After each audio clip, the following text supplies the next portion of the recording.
This is the story of a football club. Not just any football club, Arsenal Football Club, whose proud history is garnished with 25 major trophies. Today, their highly talented stars excite and enthrall more than any other side in the country. It's all a far cry from their formation back in the 19th century. In October 1886, 15 workers from the Royal Armaments factory in Woolwich formed a football team. They called themselves Dial Square after their place of work, and 2 months later played their first ever match against Eastern Wanderers at Millwall, winning 6-0. Shortly afterwards, they became Royal Arsenal, and on January the 8th, 1887, played their first game on Plumstead Common against Erith. This was the side.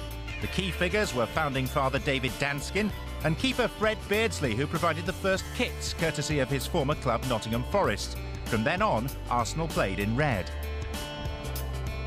In 1890, the club won its inaugural honours, doing the treble of the Kent Senior Cup, the Junior Cup and the London Charity Cup. And a year later, the first moves were made to go professional. Jack Humble was the driving force behind this bold step. The decisive breakthrough into the league came in 1893, and the football map of England changed forever. Prior to Arsenal, the most southerly clubs had been Birmingham and Burton. By now, they were known as Woolwich Arsenal, but life in the league was a struggle. With no local rivals, travel costs drained the club of its resources. The distance from opposition clubs also affected gates at their manor ground home in Plumstead, where these season tickets would have gained you admission. In their early years, the team laboured in the second division under the guidance of T.B. Mitchell and then George Elcote. The next man in charge, Harry Bradshaw, did succeed though, and in 1904 the club moved up to Division 1. Sadly, Bradshaw didn't stay for the promotion. This action from the opening day of the 1911-12 season features Arsenal in a 2-2 draw with Liverpool at the Manor Ground. Jack Flanagan and Jackie Chalmers were the scorers, but sadly the newsreel cameras only captured the frantic running about and not the actual goals.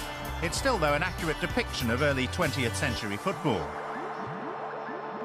In 1913 came the most disappointing moment in the club's history, relegation with a miserable 3 wins and 18 points. It was the final straw for chairman Henry Norris, and with the club on the brink of extinction, he took the decision to leave Woolwich for good. The club's new home was in North London, at Highbury. League football was suspended after 1914 because of the First World War, and when play resumed in 1919, most would have expected Arsenal to still be in Division 2.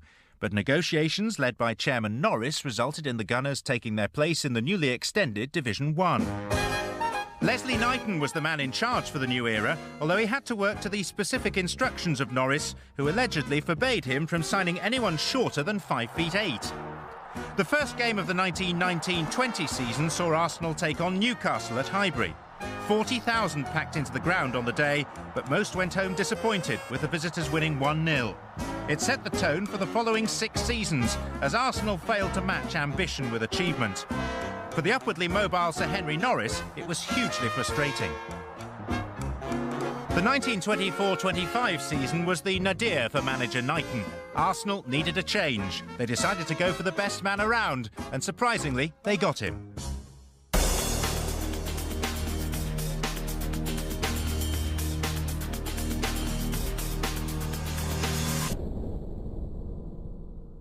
Inside the marble halls of Highbury stands a permanent tribute to perhaps the most influential figure in the club's history. Herbert Chapman joined Arsenal in 1925 from champions Huddersfield and transformed his new team into the major force in the English game. I think he was tremendously important. We were unknown when he came here, really, and he somehow set the thing in motion that people then followed him, managed to continue. And I would think he's really the most important person that Arsenal Football Club have really ever had. Chapman's first signing was the legendary Charlie Buchan, an inspirational captain. Then there was Joe Hume from Blackburn and future skipper Tom Parker from Southampton. This team took Arsenal to their first cup final in 1927 against Cardiff at Wembley. Players such as Eddie Hapgood, David Jack, Alex James and the prolific Cliff Bastin were signed and became Highbury legends. Arsenal were now ready to take on the football world with their revolutionary WM formation. The game would never be the same again.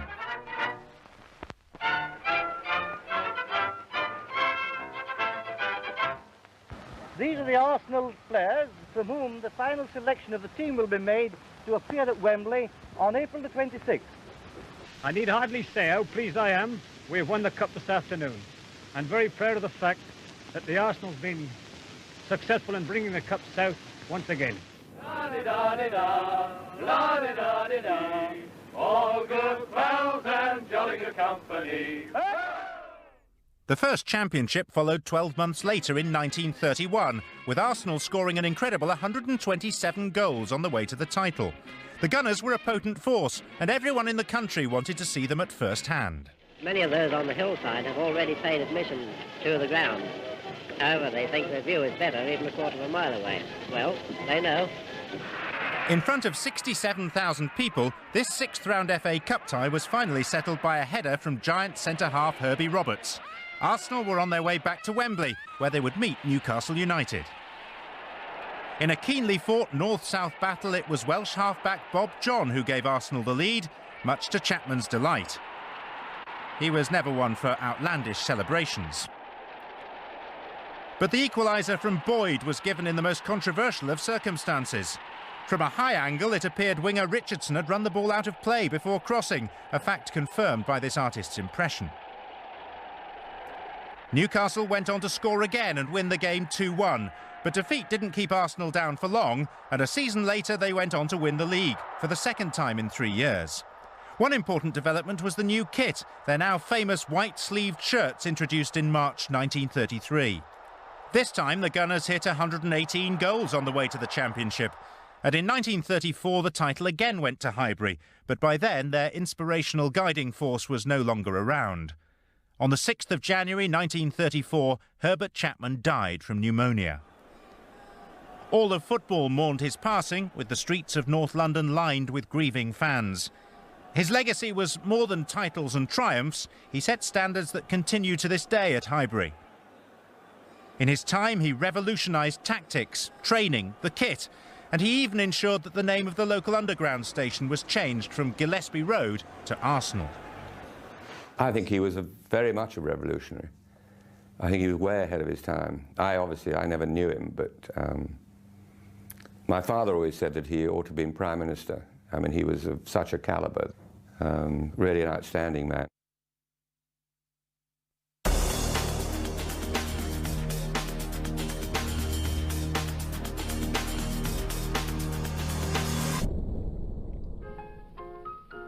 Loyal servant George Allison stepped into the breach, and the club continued to go from strength to strength. Chapman may have died, but his football philosophy lived on at Highbury. I'm here today with the Arsenal football team, and in a moment you'll see just what a fine lot of fellows they are. We're all looking forward most eagerly and in the keenest anticipation to the forthcoming season as league champions.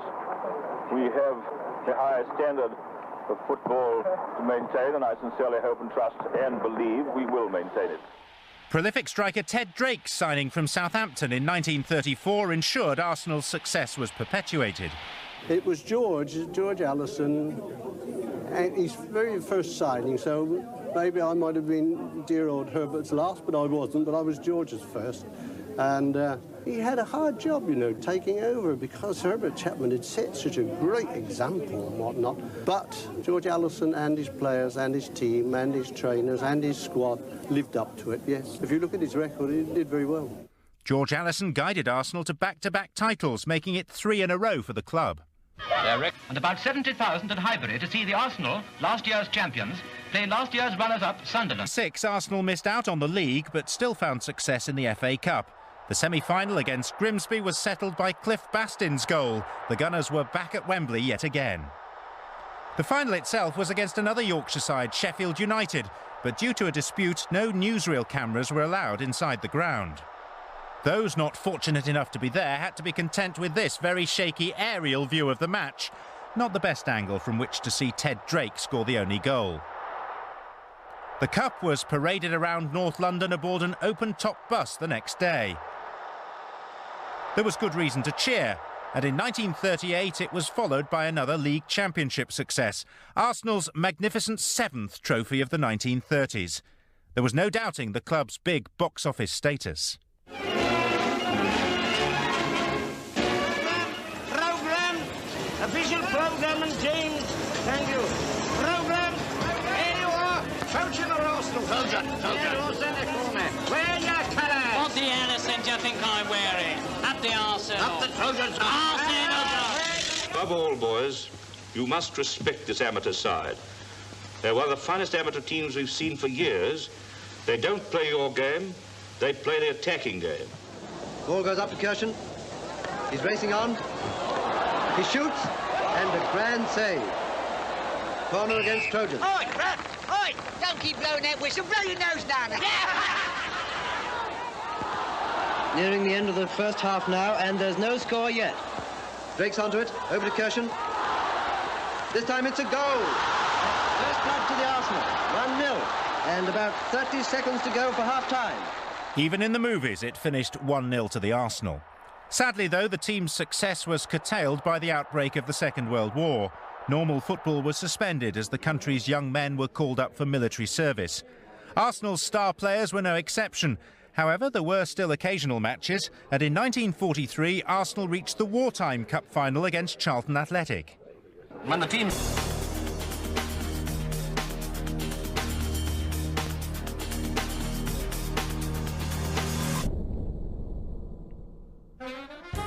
After the war, the nation's appetite for football was voracious. A 7-year stretch without competitive league and cup games had the fans flocking back to every ground in the country, and Highbury was no exception. But sadly, the war years had taken their toll on the Golden Gunners who dominated the 30s. Only a handful of the greats remained, and their talents had been diminished by the passage of time. George Allison remained in charge for the 1946-47 season, but the reins were then passed to another great servant of the club, Tom Whittaker, who'd been so instrumental in the triumphs of the 30s with both Allison and Chapman. He would now devise his own formula for success. Arsenal have paid over £30,000 for players since the war. This sounds an expensive policy, but I'm certain it has paid. We haven't lost a match in our first 10 matches this season, and as long as we can keep on doing that, our turnstiles are going to click very... Leading the line was striker Ronnie Rook, scorer of 69 goals in 93 games. It was special at the time because it had an enormous unity. They played as a team and they played for each other. There were a lot of characters then. Joe Mercer was certainly a great player. Leslie Compton and Dennis Compton knew them very well. To me, they were all stars. I've never, ever wanted to pick out stars of teams because I always think of them as individual people, and there's some great chaps there. In Whittaker's first season in charge, Arsenal took the First Division Championship in some style, winning by a margin of 7 points. Not so much a race as a procession.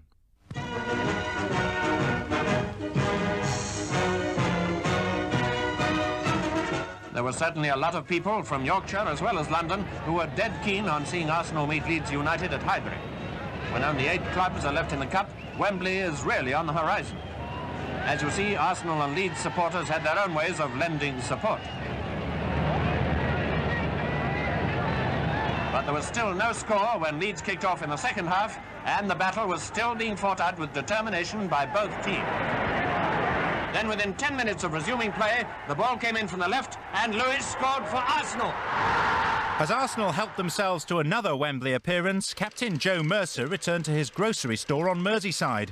In the days of the maximum wage, he needed another income, so commuted to London whilst keeping fit with Liverpool, ironically Arsenal's 1950 FA Cup final opponents. The 7,000 turned up at Highbury. We signed 2 or 3 good players, Scottish international. We signed, I think it was Jackie Henderson from Portsmouth. David Herd was there, of course. Jimmy Bloomfield was a tremendous player inside forward as well. And then Mel Charles, the younger brother of John Charles.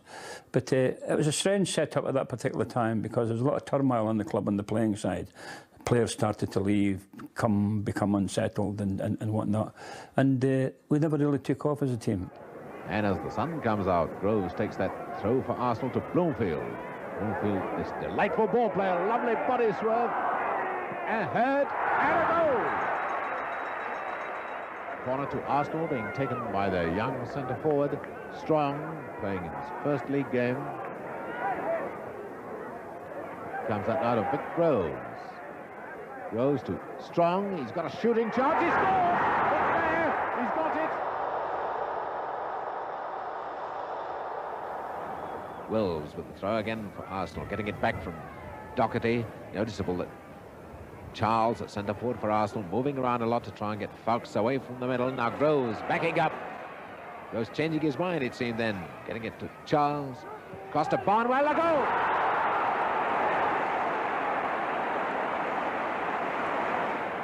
It's Violet. Violet to young Giles, beaten brilliantly by Doherty, up to Barnwell. And Arsenal certainly playing some lovely football. Now it's up to Hurd. And Hurd tries one. He's a goal! Manchester's throw into Charlton. Momentarily unmarked. Can he hit it fast enough? A great save by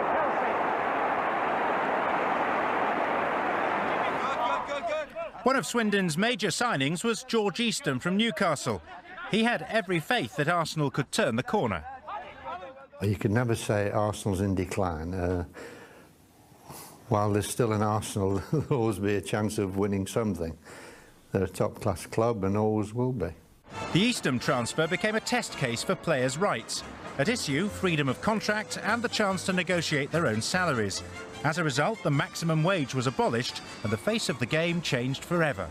It happened for everybody's benefit at the time. Players were allowed to earn a little more money than they had been doing or subjected to. Are you now proud of what you achieved for football? I think at the time I was then. I don't know what's happened now. It just seems to have gone beyond comprehension. It's all too much to take in now. £100,000 a week. It's a lot of money. Billy Wright was a lovely guy. I used to come with friends or family and he would be 30, 40 yards away in Highbury, and he would go out of his way to come and say, hello everybody, my name's Billy Wright. Everybody knew it was Billy Wright, but it was a lovely way he did it. He never assumed that. He was never cut out to be a football manager. I really don't think he was cut out to be a manager. I think some players you've got to get stuck into and be strong with them. I don't think he was. I think there would have been better players if he had been tough with them. He was a super player, absolutely first-class person, lovely man, but he just really wasn't cut out for being a manager of a football club. England international Joe Baker's arrival from Torino embellished Billy Wright's already attack-minded side. The likes of Jeff Strong, George Eastham and George Armstrong conceded plenty and relied on scoring more. They may not have been successful, but there was hardly ever a dull moment. That's a beautiful ball to Armstrong. Is Baker?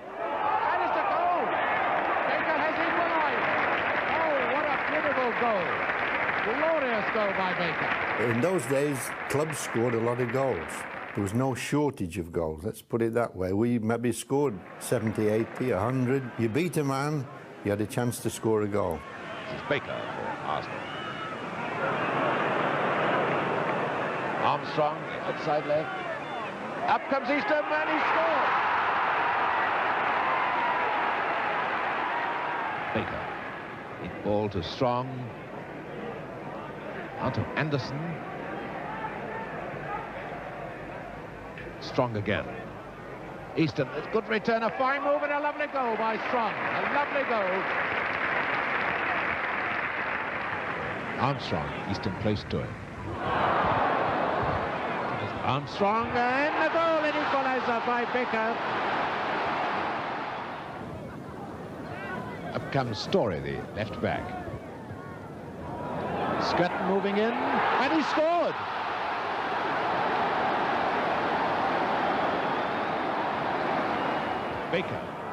Baker to Samuels, and Arsenal as sprightly as ever in his Armstrong is going to be number 5, yes! They could score goals so easily. But the trouble was they'd score 3 and they'd let in 4. They'd score 2, they'd let in 3. And it always needs to be the other way round. It was absolutely unbelievable. Joe and I used to be really crushing them in and they were flying back the other way. We used to beat, the real top teams. We used to beat loads of them and get beat off lower teams. It was incredible. 4-3, 5-4, 4 each. We had a lot of titanic struggles in those days. It was down to all of us, myself included. We didn't apply ourselves enough. And looking back, we should probably have taken a lot more responsibility. Arsenal's finishes under Wright became progressively poorer. However, his contribution shouldn't be dismissed. He built a team that contained several players who were to have a huge influence on the club in the next few years. This lineup from 1965 proved that Billy had laid the foundations for the rebirth of Arsenal. Some very good players came through, and I think that was the basis of the double team, which was, I suppose, a bit unlucky for Billy. Although his record was poor as regards winning things, he didn't win anything, the fact is that he laid the basis for a side that developed in the late 60s and the early 70s, that over a period of 6 seasons came first or second, and virtually every member of that squad was brought to this club by Billy Wright.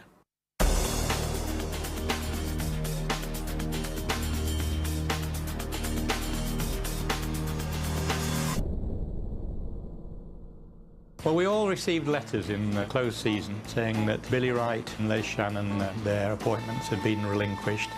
We weren't surprised that Billy had gone, and we were surprised that they made an initial appointment of Bertie Mee. Typical of the Arsenal, there was names from all over the world who were going to come and take that job, and all of a sudden Bertie got the job, and because we all went, oh, all right, whoa, this is unusual. Oh, we couldn't believe it.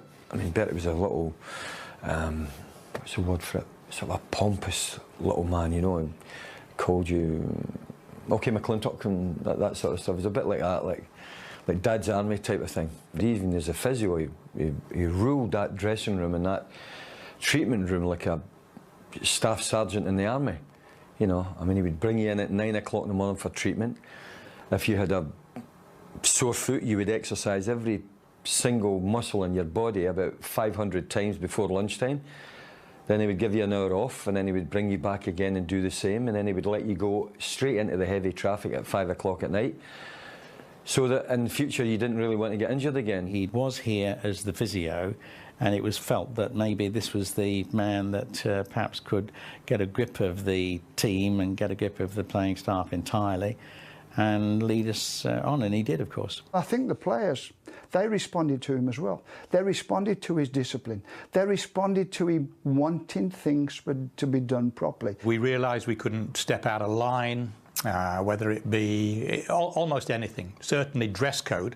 You know, he would have us in our ties and our jackets, and the gold gun was on there, and my goodness, you felt everywhere you went, you felt proud to be wearing this, and we blossomed. Bertie's appointment of Dave Sexton as coach was a big step in the right direction. He revolutionised training, and the players began to perform. Dave Sexton was just what the club needed at the time, because the club was a little bit low, and Dave came in with a lot of fantastic ideas, training ideas, very enthusiastic. Used to go over on a Sunday after our Saturday game to watch teams like Inter Milan and AC Milan. Go over there on the Sunday, watch the games, perhaps watch training sessions, come back with a lot of new ideas. Still Samuelson, he's got a bang on him! Oh, magnificent goal! John Samuels! His first goal of the season! And Dave Sexton was absolutely brilliant for forwards. Possibly not as talented with the defence. He'd sort of work half an hour with the defence and like 6 hours with the forwards under Dave. George Graham. That's aimed towards Radford. Up he goes! Oh, Radford! My goodness, what a leap! And then Dave left, went off to Chelsea, and Bertie gave me the job. But he gave me my freedom to work with the players. Don, from day one, got stuck in there. He's a guy who literally, if you've played well, he will grab you and hug you, and he will make you realise that you've contributed. If he thinks you've underachieved, he will be in your face. I mean, many a time I've wiped away spittle from my face, and I have been back in his face saying, oh, you know, I mean, literally vicious, but never with anything other than respect for each other. Oh, Don was brilliant. I thought Don was superb. You know, he was my next door neighbour, but we nearly came to blows many a time at meetings in the Monday morning or at half-time on a Saturday, and, you know, no holds were barred. Mee's first 2 seasons in charge ended in comfortable top 10 finishes. The team continued to evolve, with George Graham arriving from Chelsea and Bob McNabb from Huddersfield Town, 2 important additions to the squad as Arsenal reached the 1968 League Cup final. Arsenal kick off in the second League Cup final to be held at Wembley. Arsenal, with 7 league championships to their credit, against Leeds.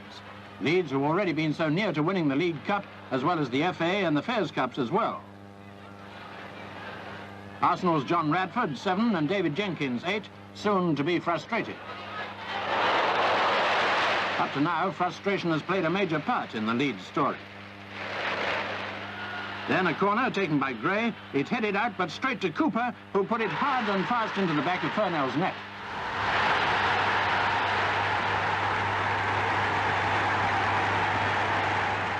The chance for redemption came swiftly, as 12 months later they were red-hot favourites to beat 3rd Division Swindon Town in the 1969 final. I remember the week prior to that, I think 3/4 of the lads went down with this virus. We had a flu bug or something hit the team. I, amongst others, got out of bed on Thursday to play the game on Saturday.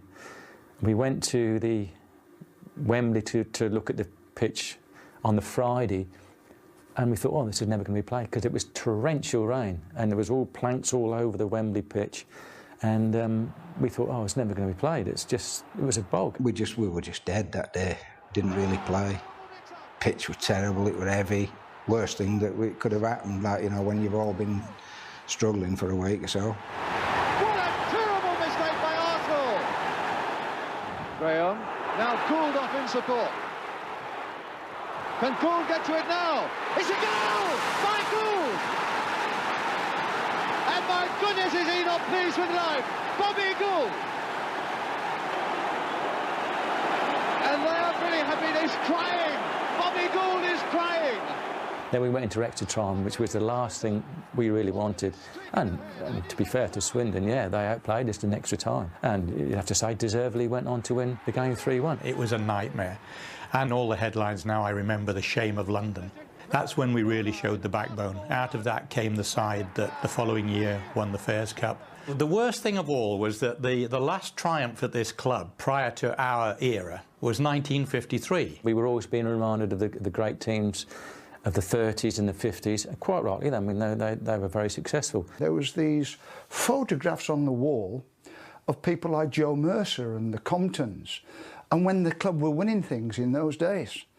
And people said, oh, you want to get rid of all those old photographs, you know, it's putting people off, it's putting the players off. And I went, no, hang on.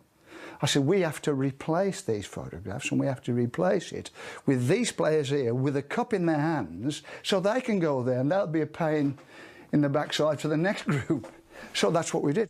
So 1969-70 was to be the season to end the long wait for a trophy.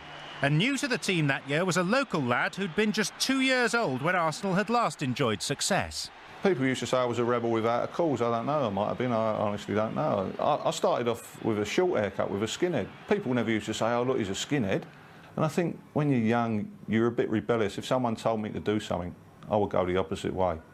And I just let my hair grow and grow and grow. And, you know, everyone was more worried about my hair than me playing ability. Now Robertson to George. That is high. He's got quite a shot on him. 18 years old. As Charlie's hair grew and colour television spread, so did Arsenal's reputation, especially after impressive performances like this in the European Fairs Cup. McNabb. Radford.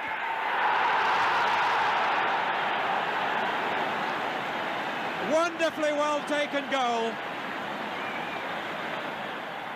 Simpson again. Robertson, Arsenal moving with real authority and looking very composed. What a good header and what a good goal! Graham! Armstrong. Radford. McNabb. Yes!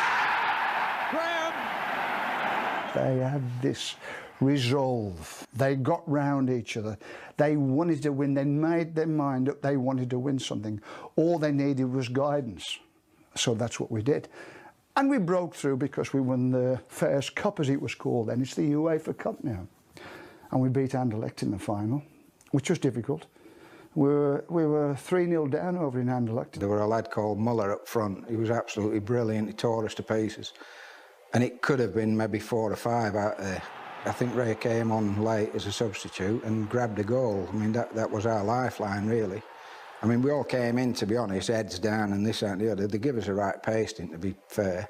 And really, the only one who picked us up really was Frank. Now, at the end of the game, I said, get your heads up. We'll win this game. Just keep it tight at the back, get the ball out wide, get the crosses in, and we'll do them. And that's exactly what happened. And Armstrong with the kick. McClintock to Kelly. Made a little space for himself there, Kelly, and a bit more there as well. And a goal! By Kelly! They left Trafford here standing.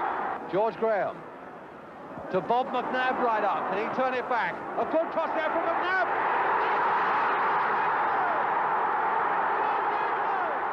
Charlie George.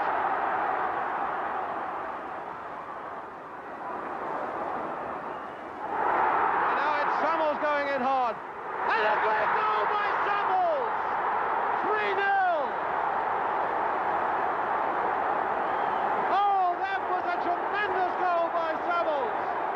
Probably the greatest night ever at Highbury. 56,000 in the ground. It was an extraordinary night. It was the first time we'd won for 17 years, and it was so important to us as a team. At last we had won something. We felt as though that gave us the confidence. And that's what happens with a lot of teams. They need a win behind them, a cup or something, and then they can go on from there. The confidence then for the following season, we just believed in each other so much. There was a tremendous camaraderie, and we just thought that we could beat anybody and everybody. Story. Kennedy going in. Redford!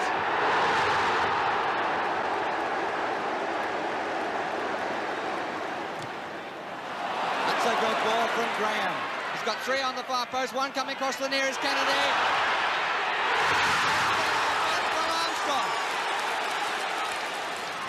Rice. Kennedy! Perfectly placed by Rice. Perfectly taken by Kennedy. We had a good squad, you know. We never had great individuals, but collectively of a team, whatever we did together, and that was the strongest point of the team. The camaraderie among the players was first class, and I think the outstanding coaching and the man management of both Don and Bertie Mee, that really added to the total picture.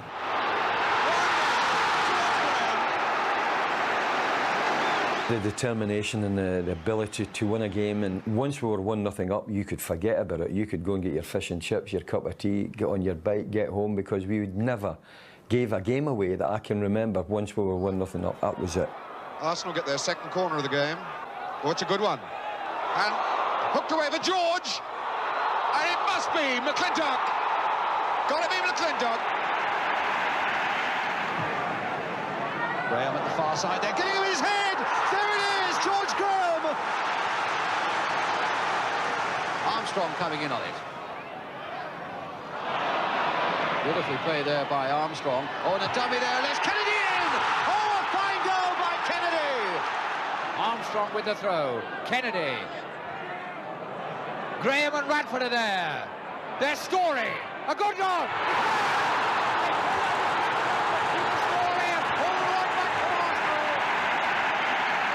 To take the corner. It's a good header, it's there, Graham! Radford.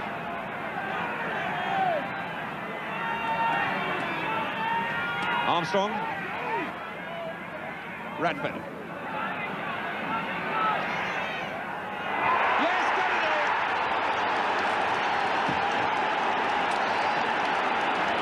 Now for Armstrong. That penalty area is so crowded. And Radford going in. And Kelly! Kelly has done it!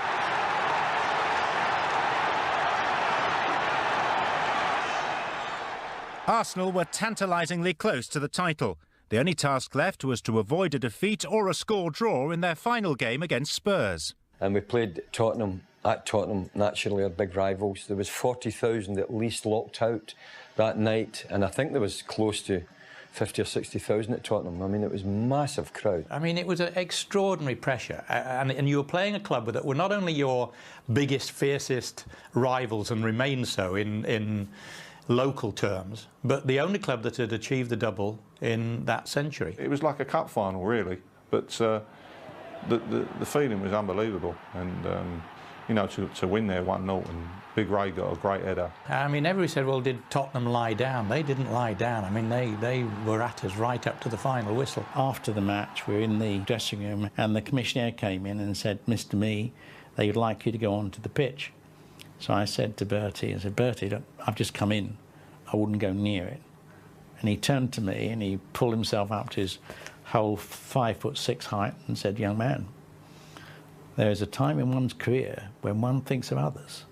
Well, off he went, and 20 minutes later he came back and his shirt and tie had gone, his jacket was ripped. He said, they're mad. Using all the expletives in the world, which was so unlike Bertie. But no, there's some nice days there. Yes, nice days. That was a great night. I loved that night. I was aware of it all, and you know, and we all went to the pub afterwards. I know the modern day players go and drink 2 bottles of water, but we drank about 2 gallons of beer. And then only 5 days later, we were asked to do what no other club had done, and then go to Wembley and win the FA Cup final against Liverpool. The 8th of May 1971, and only Liverpool and the stifling heat stood between this Arsenal side and immortality. Not even Chapman had claimed the double. They were fighting against the odds. They made Liverpool favourites, the bookies. I had my biggest bet then. I had a £5 on us to win it. Well, Don and Bertie actually says, look, lads, we've won what we wanted to win. You know, well, obviously we want to win the cup final as well. But, you know, we've won it. We've won the championship. Go out and enjoy yourself, you know.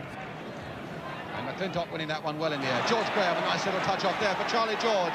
And he let that one go! He really does strike those balls beautifully. We slaughtered them. I mean, you know, when you look, I've watched the game a couple of times. I got the video at home. It could have been 4-0, 5-0. I mean, they had one cleared off the line. I think we had one cleared off the line. But after that, we made like 3, 4 real clear-cut chances. I mean, we should have murdered them. McNabb, and now Radford. Oh, trying to lift that over Smith's head. He lifts it forward for Kennedy. Oh, what a miss! That was some fine work there as Kennedy applauding his fellow striker Radford. And now the corner.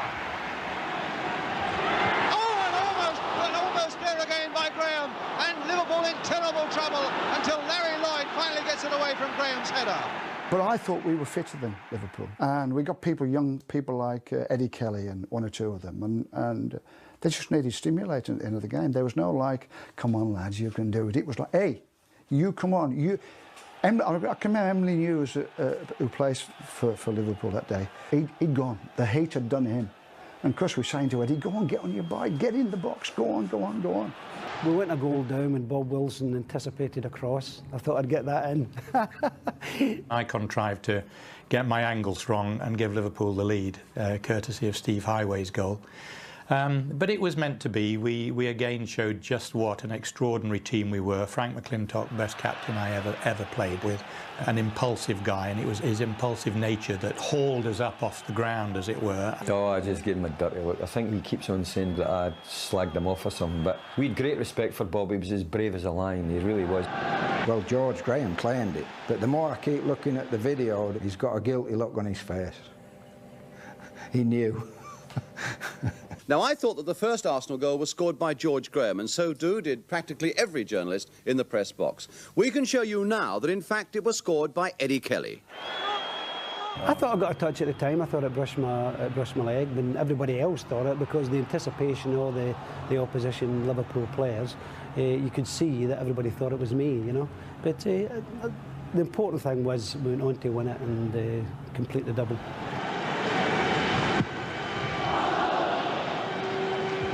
Graham, Radford, Charlie George. Radford. Oh, Charlie George, who can hit him. Oh, a great goal! Charlie George! Oh, what a fabulous goal by George! Clements had no chance with that. Ray Clements had a goal kick, and within about 5 seconds, I think the ball's in the back of the net. And for me, anywhere around 20, 30 yards, strikeable for me. As soon as it left my foot, I knew it was a goal. Well, the celebration was immortal, but didn't I kill some time? I was too far ahead of my time. You know, people are going, I must have laid on the floor for half hour, must have took the whole of extra time up. And it's all over, and Arsenal have won, and they've done the double. Frank streak at Wembley is over. It took me 5 times before I actually won it, and when I did win it, I was so knackered that I didn't even enjoy it. I'd played 66 competitive matches that year, never was substituted once, plus I played 6 pre-season friendlies as well, so that was 72 games. And I used to shout and bawl during the game, and it used to be 60-odd thousand people here every game. Well done, pat them in the back, kick them up the backside, maybe try and change tactics. So you're expending an awful lot of energy all the time through the games and that, you know, and I was like an empty shell, going up to pick that cup up. It should have been the greatest moment of my life, and yet I was so tired I didn't enjoy it as much as I should have done. What a smile.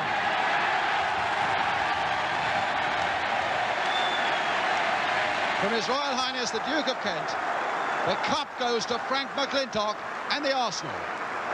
Dr. Stephen, the chairman of the FA. Her Royal Highness the Duchess of Kent. And there it is for that wonderful crowd of Arsenal.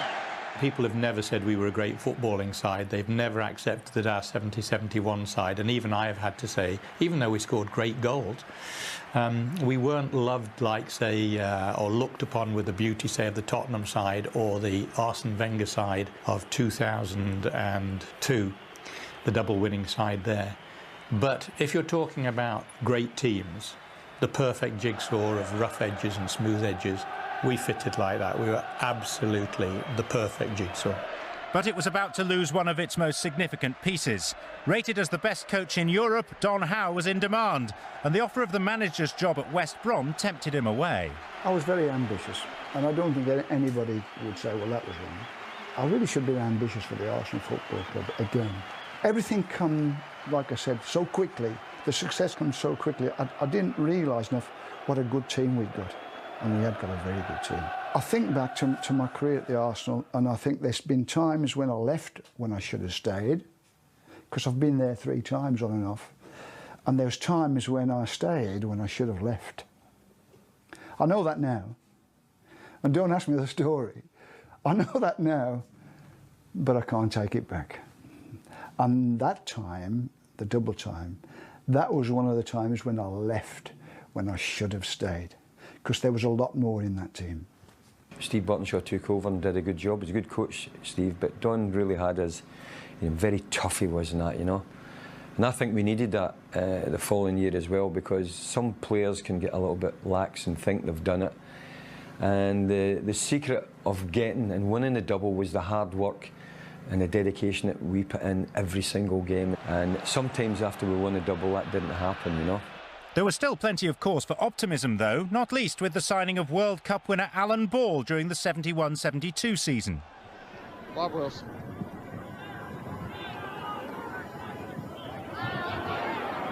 Kennedy. Story. Bradford. Kennedy moving to his left. Fine goal!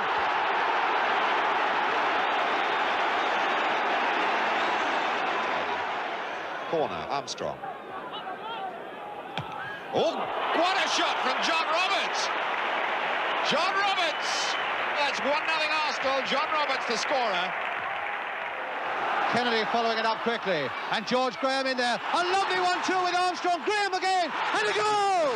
George Graham through the legs of Harvey, but a magnificent 1-2. A magnificent 1-2 by Arsenal. Rice hitting a good one. Oh, a great goal! Pat Rice. Armstrong. Graham. A hard one across. Charlie George. Oh, and he's done it on the stroke of half-time. Charlie George. I personally believe that we could have possibly done the double the following year, but for, as I say, one reason or another, it didn't work out. You know, but the quality was actually there. That side should have won more trophies than they actually did. Jones now for Leeds. And McNabb only half stopping him. Jones getting it across. And Clark going in. And Alan Clark has put Leeds ahead. In 1973, the title provided the main challenge as the Gunners moved into top spot, following this win over closest rivals Liverpool. No doubt. The cup rod. Ball stayed cool. contention at the back. Radford the target, and he's got it. They've got 2 against 1. Kennedy's there, and now he's by himself. Clements right out, and that is 2-0. But Arsenal couldn't sustain the challenge, and a disappointing run-in left them 3 points adrift of champions Liverpool. The collapse was to signal a breakup of the great double-winning side. We nearly did it again, you know, but we didn't do it. And then Bertie Mee thought I was getting too old, and he let me go, which broke my heart at the time. I think the team was broke up too early. The team should have been together for at least another 3 or 4 years because it was capable of winning things, that is for sure. The manager decided to break it up, brought in a couple of players, but that team should, in my opinion, should never have been broken up too soon. Bertie Mee tried to build a new team with a mixture of young, eager players and cut-price signings, but a consistent winning formula proved elusive. Story up there. Now Brady. Chance to cross in towards Kidd. Played back for Armstrong. Off it now. Ball. Yes, and a goal. 1-0 to Arsenal.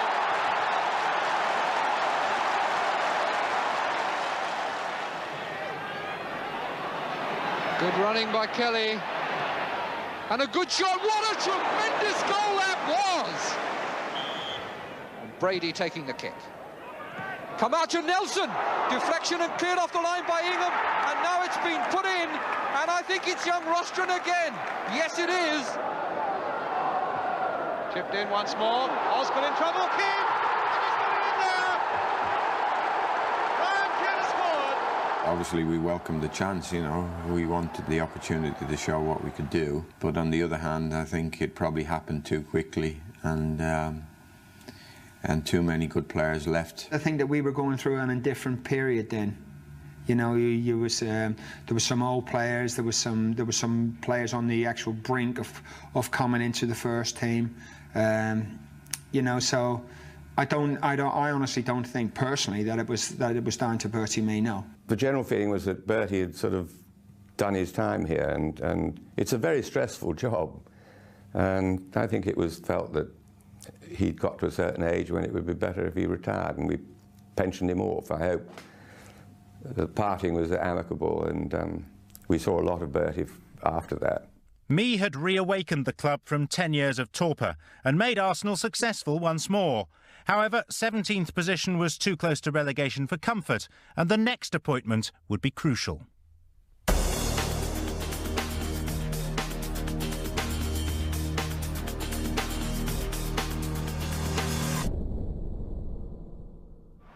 Despite having previously managed Spurs, Terry Neill was Arsenal through and through. He knew the traditions of the club as well as anyone.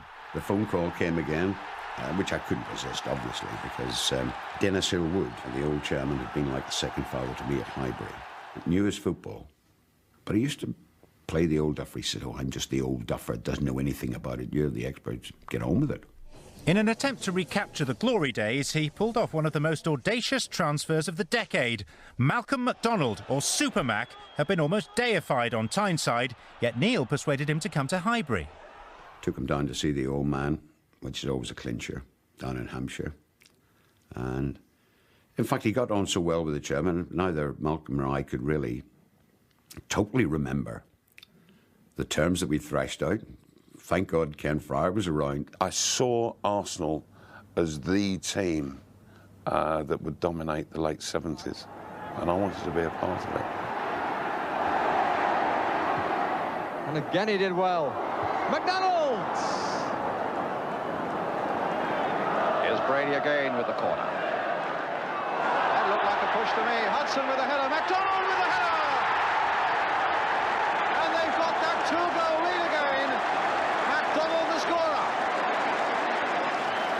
It's come to Alan Ball. MacDonald getting up. That's the one he wanted. And how well he put it away. Stapleton's on the far side, so is MacDonald. Stapleton, MacDonald!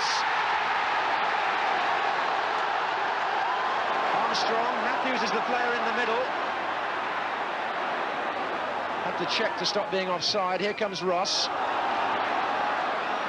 Stapleton on the near post. MacDonald! And there it is, the man that that seems to write the football stories better than voice fiction, has gone and done it all over again.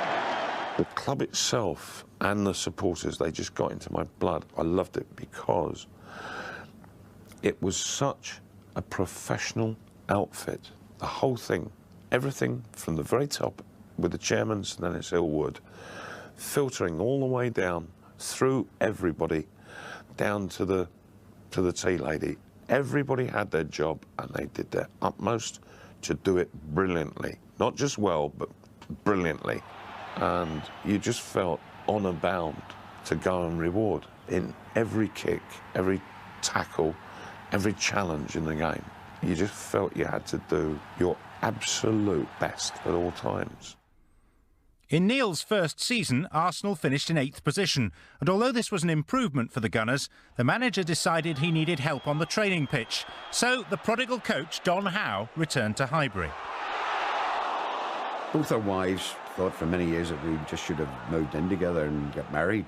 We'd be working around the training ground all day, and as soon as I get home, I'm in the study on the phone ringing Dawn, and my wife Sandra's saying, "But you've been with them all day." Working with Terry again was good. He's always got a smile on his face. He'd always got a few words for you, and they were always Irish words. And he was good to work with. And here again, he was a little bit like Bertie in terms that he let me do the job. They were a great partnership, him and Don Howe. I don't think Don could do his job, and I think Terry could do Don's job. So it was a good partnership. The best thing he did was he went and he got Don Howe back from Leeds. And so we then started all over again with a completely new batch of players. That was Brady's pass, and a beauty it was too to Sunderland. Stapleton on the far post. Sunderland shots. Oh, it's in! He scored again. Divine, and a great header and a great goal by Price. That really was a beautiful goal. Nelson. Ultimate shot! And Cooper recovering. Still Sunderland. And turned in by Nelson. Arsenal at the moment is looking a little bit lethargic and needing to get a goal to whip themselves up into action. By Willie Young. Went in for O'Leary. Price is right in there, and Stapleton's right in there, and what a goal!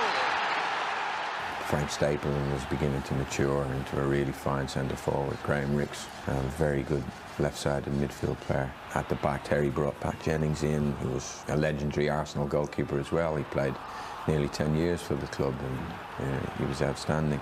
David O'Leary, world-class centre-back. He was only 19, 20 at the time, so we really were a fine, up-and-coming young side. And the linchpin was a Dublin-born genius who remains one of the greatest players ever to appear for Arsenal. Liam Brady is the most deceptive footballer. Price. McDonald. Brady! A brilliant goal by a brilliant player. People to this day still remember him for his wonderful left foot. He wasn't just a skillful player, he was a great all-round player. Brady trying to get in there, might still get in there, Brady! That's a beautiful goal! Liam Brady, his second and Arsenal's second. Wonderful imagination for a footballer. Lovely playmaker. Wonderful things he did with his left foot. He could knock it all over the pitch. He could go up to people and beat people. I mean, these days, you're talking about these, do you ever see a midfield player who can dribble like Liam Brady? No! We used to give the ball to Liam Brady on the penalty area, and the rest of us then used to sort of just amble our way upfield, not worry about the ball, have a little chat as we were making our way upfield, and we all used to congregate on the edge of the penalty area on the far post because we knew the cross was going to come in. He was absolutely phenomenal. Remember that goal at Tottenham, that one goal he scored? He picks up the ball and he goes here, there, and he bends it and sticks it right in the top corner. Oh, Brady won it beautifully. Look at that! Oh, look at that! What a goal by Brady! Oh, a marvellous goal! It's been remembered best part of quarter of a century as a very good goal, and they show it time and time again. So it's nice to be remembered in that fashion. Howe's arrival brought immediate dividends, as in 1978, Arsenal stormed to the FA Cup final, brushing away Orient effortlessly in the semi-final.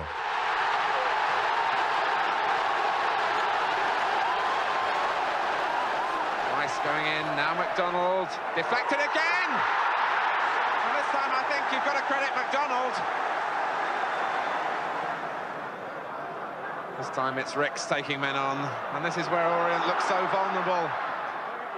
And it's gone under Jackson, and it's 3 to the delight of Graham Ricks. And that's the moment when they can see Wembley for sure. The first trophy for the new regime looked a formality on paper, but an inspired Ipswich Town defied the odds. Does Arsenal get us away? This 1978 FA Cup final. I was still learning. I actually made mistakes. There were 1 or 2 players that weren't fully fit, and maybe I should have been a little more ruthless. I don't want to take anything away from them and Bobby Robson, who's a big mate of mine, and they deserved to win in the game, but we were knackered. We were definitely running on empty, as they say. They only won 1-0, but it could have been 5. They were that good that day. So hats off to them. Well done, Bobby Robson. There were brickbats aplenty for Arsenal after that cup final, but in the following season's third-round tie at Sheffield Wednesday, it was snowballs that Pat Jennings had to avoid. Over the years, I mean, as a goalkeeper, you get hit with everything, like from door hands, the snooker balls, the bottles, darts even. So, I mean, the snowballs, it was just a distraction on the day, but at least it didn't hurt all that much. In the days before penalty shootouts in the FA Cup, Wednesday took Arsenal to an incredible 5 games. And there were other tricky ties en route to Wembley that year, not least a 5th-round match at champions Nottingham Forest. Stapleton and Sunderland just outside the 6-yard box. And that is a beauty by Stapleton! Shilton never moved to it. Price won it well. Stapleton. Oh yes, Greg Stapleton. He deserves the goal more than any other player on the field. And just look at the reception.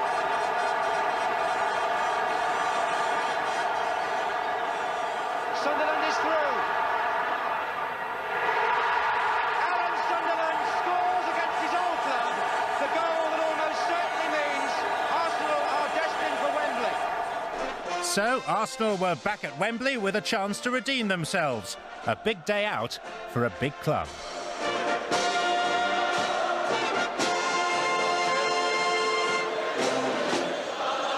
Look at him, what a beautiful, joyful face there. Absolutely magnificent. I hope it's his first time he's been here, actually, because he's portraying so much pleasure from it that your first time is always the best. I think we had a slight advantage having been there the year before and losing, that we knew what it was all about.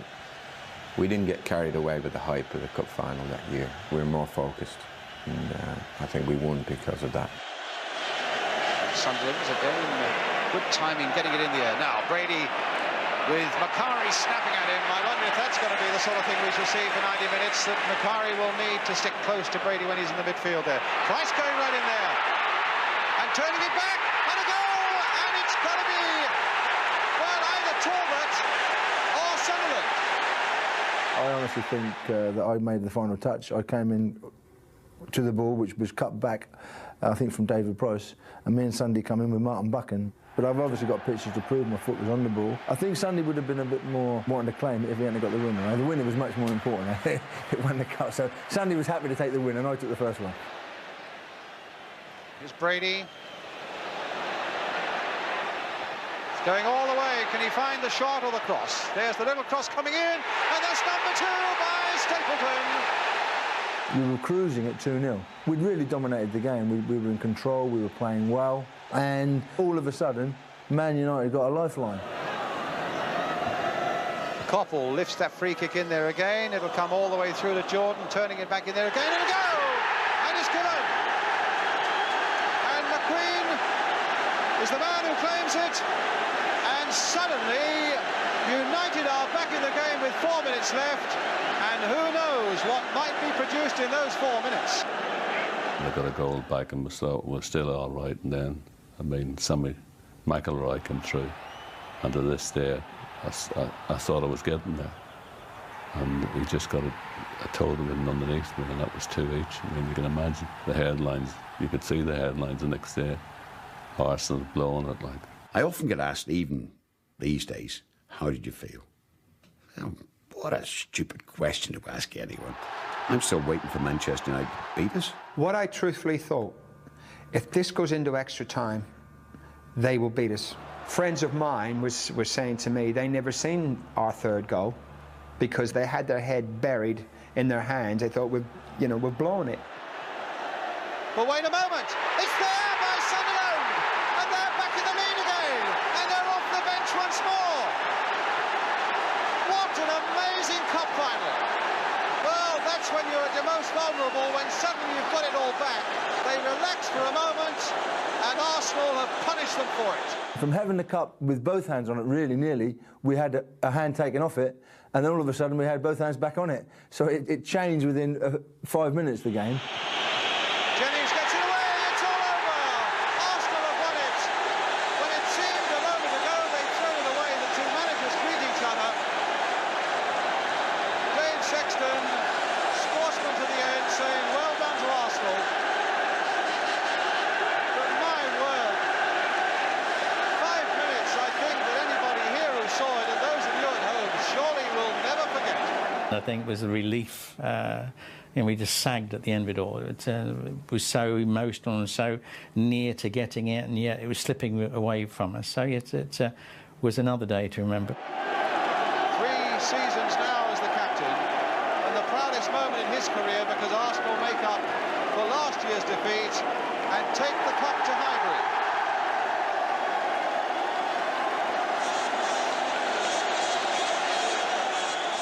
We bring Alan Sunderland, who gave us that tremendous climax. Alan, have you got any breath to describe that winning goal? Well, I can't remember much about it. I think Rixie beat somebody on the left, didn't you? Rixie? Rixie? Hello. You beat somebody on the left, didn't you? Talk us through the winning goal. I can't remember. I know I just hit it over. I'm a bit tired and I just come round the back. Stuck it in. And I thought Arthur Albertson were going to get a touch to it, but he just come beyond him, and I just got my foot. I can't remember how it happened. Not kidding. I've got to say this, sometimes fate comes into it, and sometimes luck does come into football. For all the skills and all the great players, we all need a little bit of luck at the right time. Arsenal were rapidly gaining a reputation for being particularly adept in the cup competitions. This win over Gothenburg in the 1980 Cup Winners' Cup set up a semi-final tie against Juventus. Their only problem now was fitting all the games into the schedule. Juventus had 10 days off.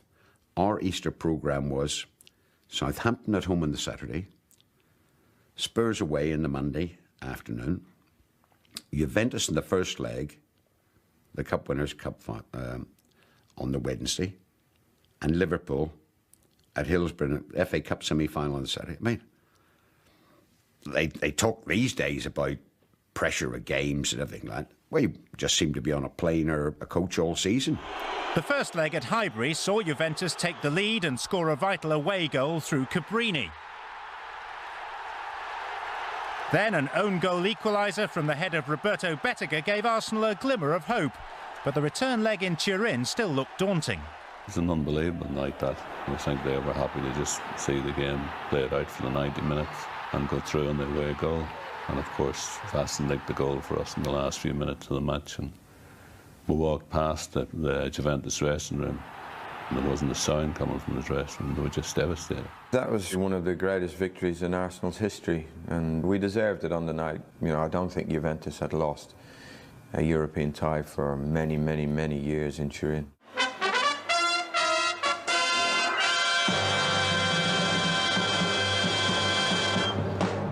There was no basking in the glory of Turin, though, as Arsenal faced up to an FA Cup semi-final with all-conquering Liverpool. It proved to be an epic, needing 3 replays. I think those 4 games are probably one of the greatest adverts for English football. Great teams, great players, hardly a whisker in it. It was finally decided at Highfield Road at Coventry, and I came in from 12 yards and just headed it down and went in the corner of the net. And that turned out to be the winning goal. But at the moment it's Pat Rice for Arsenal. Played out nicely here again for Arsenal, but Ray Kennedy that time coming to stop Stapleton, but Stapleton got a second chance. Talbot coming in, and Arsenal are in the lead with Brian Talbot. And that's a good break forward by Phil Neal, and it might work for them. Dalglish with a shot. Oh, off the legs of Jennings, and Souness tried to turn it in, and somehow Jennings retrieved it again. Liverpool's double is finished because Arsenal have won and go through to Wembley to meet West Ham on Saturday week. You think you've done the hard bit then, but what we didn't realise, the hard bit was still to come. Those semi-finals against Liverpool taken lots and lots out of us. I think by the time we got rid of Liverpool, it was, instead of a month's preparation for the final, it was about 10 days. And lots of games. And West Ham, Sonny, we turned up but didn't play. And quite rightly they deserved to win it in a scrappy, poor game. Drained by their exertions, the defeat by West Ham was a bitter and unexpected blow. Now the side had just 4 days to regroup before the Cup Winners' Cup final against Valencia. We went to Brussels and thinking, OK, let's make up for a disappointment at the Cup final. I felt as though we did enough to actually win that. You know, we went at them more than they went at us. That's Karate following up, and Karate left his foot there a little bit. You could see the reaction of Sammy Nelson. Now Karate was first in with the foot there, and I think the referee may feel he's overreacting to the alleged retaliation, because these Spaniards are regarded as very good actors. But I think if there was anybody going to score in normal time, it was going to be us. I think we were still the team that were taking the game to the other team. Brady shot! Oh, he saved it! I think both teams cancelled each other out, and there was not a lot of chances in the game. And it looked like it was going to be a 0-0 ball, so it'd have to go to penalties. And the people who you think, well, he'll score, but he won. It was the opposite way around with us. And it's Mario Kempes, the man who won the World Cup for Argentina, against Pat Jennings, the man who's saved so many matches for Arsenal. You couldn't ask for two greater protagonists with which to start this unique competition. And Pat saved it! Oh, Pat Jennings has saved from Kempes! I saved the first one from Kempes, and then, of course, you know, you think, well, first, it's a good start. All we've got to do now is score, but maybe penalties never really work out that way, do they? Brady against Pereira. Oh, and he saved it as well! Goodness me! We're back to square one again. It lives with me to this day. You know, if only had I gone to the other side. I think what the keeper did that evening was decide to go to his left every time. And the law of averages was that he was going to guess that one of them went there. This is sudden death now. It's a question of each side taking one until somebody misses with an even number of kicks taken. Arias. Oh, it just went in underneath Pat Jennings, I think. There are one or two of them, actually, who don't really want to watch this. But now Ricks. Oh, he saved it! And Valencia have won the Cup Winners' Cup because Graham Ricks' penalty was saved by Carlos Pereira. And the Valencia players go wild with delight. We lost it, so I'm just as much to blame as the people who took the penalties and didn't score, you know, because we were all part of the team, and what we say is there's no I in team. You know, we're all in it together. We ended up playing 70 games that season. Magnificent season. We ended up winning nothing. I think by the time the West Ham game came around and the Valencia game a few days later, we just lost our edge. So that's my excuse, and I'm sticking by it. I signed during the pre-season for Juventus one evening in London. Away I went. Very, very sad day to leave Arsenal. And Frank Stapleton left quickly after me as well. From that day, you thought to yourself, well, is this the breakup of it all? You know, because really and truthfully, who knows if that team had been kept together, what else might that team have won? The other transfer activity of 1980 was frantic, to say the least. Just weeks after signing Clive Allen from Queen's Park Rangers, Terry Neill swapped him for Crystal Palace's Kenny Sansom. If I had £1 for every time I got asked that question, what happened with you and Clive Allen? I said, I don't really know. There's one rumour that I heard, that Terry Venables was at QPR and he had a fallout with Jim Gregory, who was the chairman of Queen's Park Rangers, and went to Crystal Palace. And Jim vowed never to sell a player from Queen's Park Rangers to Crystal Palace. So the deal went, instead of that, Clive went to Arsenal, and then, boom. That's the only story, but you'll have to ask Terry Venables or Terry Neill, they might know the answer. we didn't concoct anything. It was just straightforward. I had Sammy Nelson, who had been troubled for quite a while with a bit of a knee injury, and Terry had been having 1 or 2 problems with Kenny. And I realised when we were completing the swap round, there would be a lot of questions, a lot of queries, but my only concern was for the welfare of Arsenal Football Club. I phoned home to say I'd signed, and my brother said Bob Paisley, I think, was in charge of Liverpool at the time. He said he's just phoned me, he wants to sign you, and I'd already signed for Arsenal. I made the right choice. Sunderland again. Arsenal have 4 waiting for the cross. Flicked on by Ricks. Sanson was right in there, and that was Gatting. And Arsenal go 2 in front.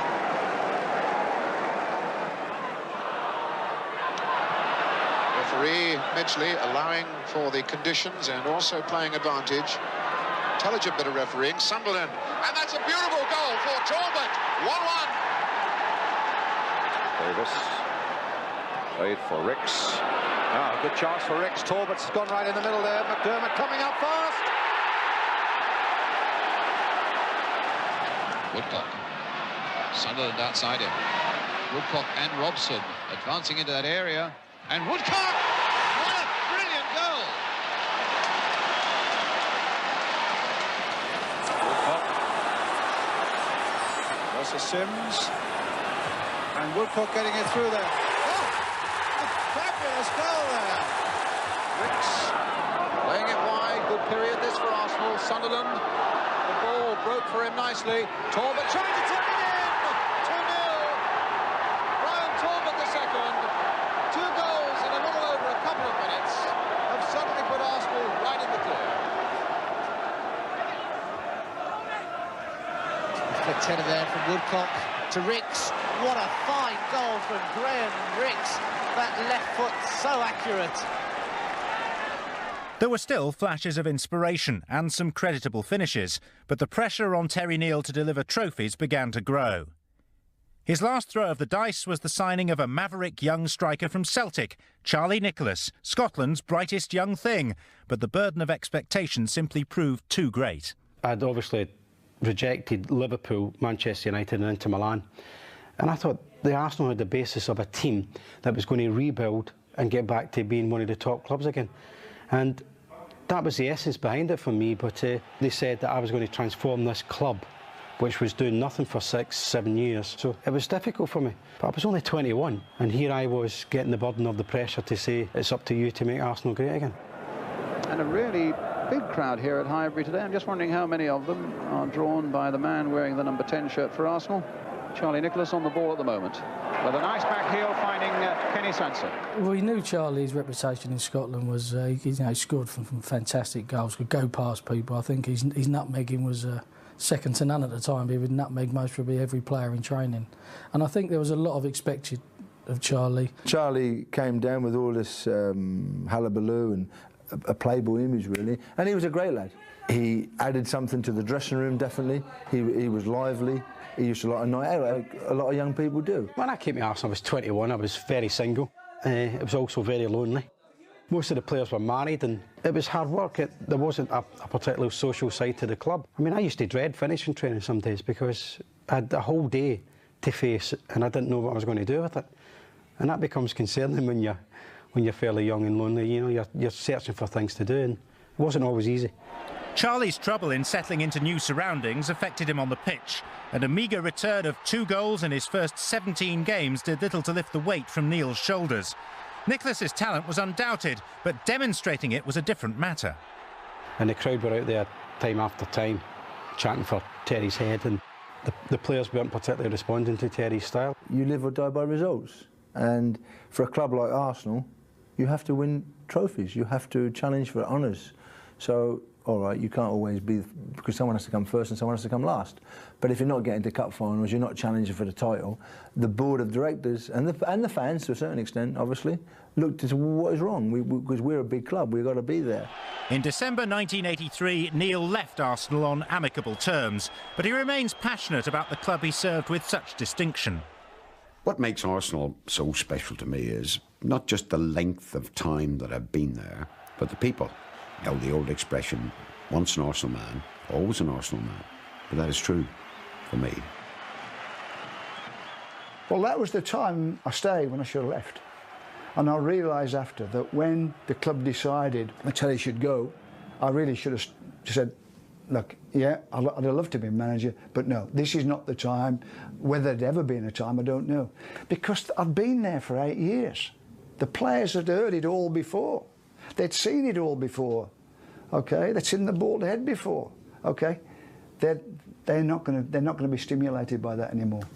That was the time I should have said, no, that's not one for me, off I go somewhere else. Don made an encouraging start, and as the 1984-85 season opened, Arsenal could boast a team full of internationals and household names who on their day were capable of beating anyone. Liverpool have pulled everybody back, and Brian Talbot and Charlie Nicholas, either one of them might fancy their chances from this central position. And Talbot, yes! 2 in a week for Brian Talbot in the same corner, the same flighted free kick, and Grobbelaar was just as powerless as the Newcastle goalkeeper on Tuesday. And again, Anderson's joined the attack outside of Kennedy. And he got there too, and Davis was in there, and Woodcock was in there. 2-0 to Arsenal. Woodcock the scorer. And Mariner was hoping to get a free kick there, but the advantage really is Anderson's.